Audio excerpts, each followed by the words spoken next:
ಮಂಗಳೂರಿನಲ್ಲಿ ಅಕ್ರಮವಾಗಿ ನೆಲೆಸಿದ್ದ ಬಾಂಗ್ಲಾ ಪ್ರಜೆಗಳನ್ನು ಬಂಧಿಸಲಾಗಿದೆ. ಸೂರತ್ಕಲ್ನಲ್ಲಿ ಅಕ್ರಮವಾಗಿ ನೆಲೆಸಿದ್ದ 8 ಬಾಂಗ್ಲಾ ಪ್ರಜೆಗಳನ್ನು ಅರೆಸ್ಟ್ ಮಾಡಲಾಗಿದೆ. ಖಚಿತ ಮಾಹಿತಿ ಮೇರೆಗೆ ಸೂರತ್ಕಲ್ ಠಾಣೆ ಪೊಲೀಸರು ದಾಳಿಯನ್ನು ನಡೆಸಿದ್ದಾರೆ. ಸೂರತ್ಕಲ್ ಠಾಣಾ ವ್ಯಾಪ್ತಿಯ ಮುಕ್ಕ ಎಂಬಲ್ಲಿ ಕಟ್ಟಡದಲ್ಲಿ ಕೆಲಸ ಮಾಡ್ತಾ ಇದ್ದಂತಹ ಕಾರ್ಮಿಕರು ಇವರು ಮೂಲತಃ ಬಾಂಗ್ಲಾದೇಶದವರು ಅನ್ನೋದು ಗೊತ್ತಾಗಿದೆ. ನಿರ್ಮಾಣ ಹಂತದ ಕಟ್ಟಡದ ಕೆಲಸದಲ್ಲಿ ತೊಡಗಿದ್ದಂತಹ 54 ಜನ ಕಾರ್ಮಿಕರು 54 ಕಾರ್ಮಿಕರ ದಾಖಲಾತಿಗಳ ಪರಿಶೀಲನೆ ನಡೆಸಿದಂತಹ ಪೊಲೀಸರು 8 ಮಂದಿ ಬಾಂಗ್ಲಾದೇಶದಿಂದ ಅಕ್ರಮವಾಗಿ ನುಸುಳಿ ಬಂದಿರುವುದು ಪತ್ತೆಯಾಗಿದೆ. ಬಂಧಿತರು ಬಾಂಗ್ಲಾದ ರಾಜಶಾಹಿ ವಿಭಾಗದ ಗೂಡಗರಿ ನಿವಾಸಿಗಳಿವರು.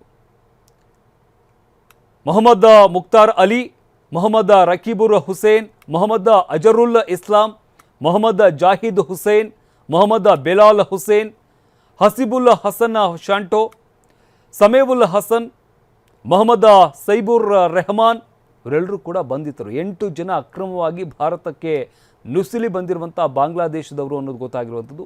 ಆರೋಪಿಗಳು 3 ತಿಂಗಳ ಹಿಂದೆ ಭಾರತ ಬಾಂಗ್ಲಾ ಗಡಿಯನ್ನು ದಾಟಿ ಬಂದಿದ್ದಾರೆ. ಪಶ್ಚಿಮ ಬಂಗಾಳದ ಮುರ್ಷಿದಾಬಾದ್ ಮೂಲಕ ಭಾರತದ ಒಳಗೆ ನುಸುಳಿದ್ರು. ಅಲ್ಲಿನ ಸ್ಥಳೀಯ ವಿಳಾಸವನ್ನು ಹೊಂದಿದ್ದಂಥ ಆಧಾರ್ ಕಾರ್ಡ್ಗೆ ಭಾವಚಿತ್ರವನ್ನು ಅಂಟಿಸಿರ್ತಾರೆ. ಆಧಾರ್ ಕಾರ್ಡ್ಗಳಿಗೆ ತಮ್ಮ ಭಾವಚಿತ್ರಗಳನ್ನು ಅಂಟಿಸಿದ್ದಂಥ ಆರೋಪಿಗಳು ಕಲರ್ ಜೆರಾಕ್ಸ್ ಮೂಲಕ ನಕಲಿ ಆಧಾರ್ ಕಾರ್ಡ್ ಸೃಷ್ಟಿಸಿಕೊಂಡಿರ್ತಾರೆ. ಕಳೆದ 2 ತಿಂಗಳಿನಿಂದ ಮುಕ್ಕ ಭಾಗದಲ್ಲಿ ವಾಸಿಸ್ತಾ ಇದ್ದಂತಹ ಕಟ್ಟಡ ಕಾರ್ಮಿಕರ ಸೋಗಿನಲ್ಲಿ ಕೆಲಸ ಮಾಡ್ತಾ ಇದ್ದಂಥ ಇವರು ಸಂಶಯದ ಮೇರೆಗೆ ಇವರನ್ನು ಠಾಣೆಗೆ ಕರೆತಂದು ತೀವ್ರ ವಿಚಾರಣೆಗೆ ಒಳಪಡಿಸಲಾಗಿದೆ. ವಿಚಾರಣೆ ವೇಳೆ ಇವರು ಗೊತ್ತಾಗಿರುವಂಥದ್ದು ಬಾಂಗ್ಲಾದೇಶದವರು ಅಂತ. ಬಾಂಗ್ಲಾದೇಶದ ನ್ಯಾಷನಲ್ ID ಕಾರ್ಡ್, ಜನನ ಪ್ರಮಾಣ ಪತ್ರ ಹಾಗೂ ಆರೋಪಿಗಳ ಕುಟುಂಬದ ಇತರ ದಾಖಲೆಗಳು ಕೂಡ ಪತ್ತೆಯಾಗಿದೆ. ಕೂಲಿ ಕೆಲಸಕ್ಕಾಗಿ ಬಾಂಗ್ಲಾದೇಶ ಪ್ರಜೆಗಳು ಮಂಗಳೂರಿಗೆ ಬಂದಿರುವುದು ದೃಢಪಟ್ಟಿದೆ.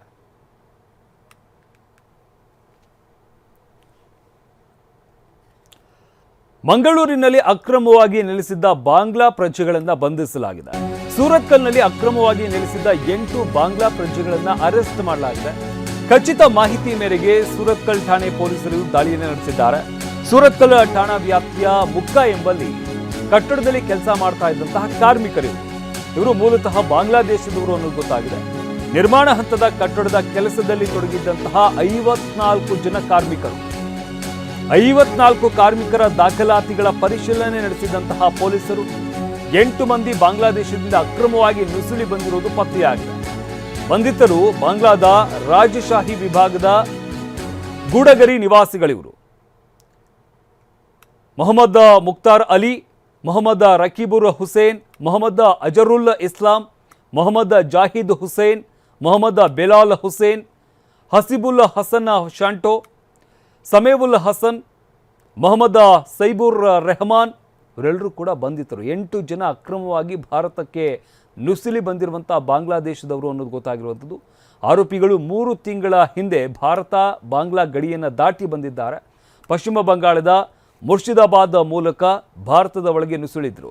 ಅಲ್ಲಿನ ಸ್ಥಳೀಯ ವಿಳಾಸವನ್ನು ಹೊಂದಿದ್ದಂಥ ಆಧಾರ್ ಕಾರ್ಡ್ಗೆ ಭಾವಚಿತ್ರವನ್ನು ಅಂಟಿಸಿರ್ತಾರೆ. ಆಧಾರ್ ಕಾರ್ಡ್ಗಳಿಗೆ ತಮ್ಮ ಭಾವಚಿತ್ರಗಳನ್ನು ಅಂಟಿಸಿದ್ದಂಥ ಆರೋಪಿಗಳು ಕಲರ್ ಜೆರಾಕ್ಸ್ ಮೂಲಕ ನಕಲಿ ಆಧಾರ್ ಕಾರ್ಡ್ ಸೃಷ್ಟಿಸಿಕೊಂಡಿರ್ತಾರೆ. ಕಳೆದ 2 ತಿಂಗಳಿನಿಂದ ಮುಕ್ಕ ಭಾಗದಲ್ಲಿ ವಾಸಿಸ್ತಾ ಇದ್ದಂತಹ ಕಟ್ಟಡ ಕಾರ್ಮಿಕರ ಸೋಗಿನಲ್ಲಿ ಕೆಲಸ ಮಾಡ್ತಾ ಇದ್ದಂಥ ಇವರು ಸಂಶಯದ ಮೇರೆಗೆ ಇವರನ್ನು ಠಾಣೆಗೆ ಕರೆತಂದು ತೀವ್ರ ವಿಚಾರಣೆಗೆ ಒಳಪಡಿಸಲಾಗಿದೆ.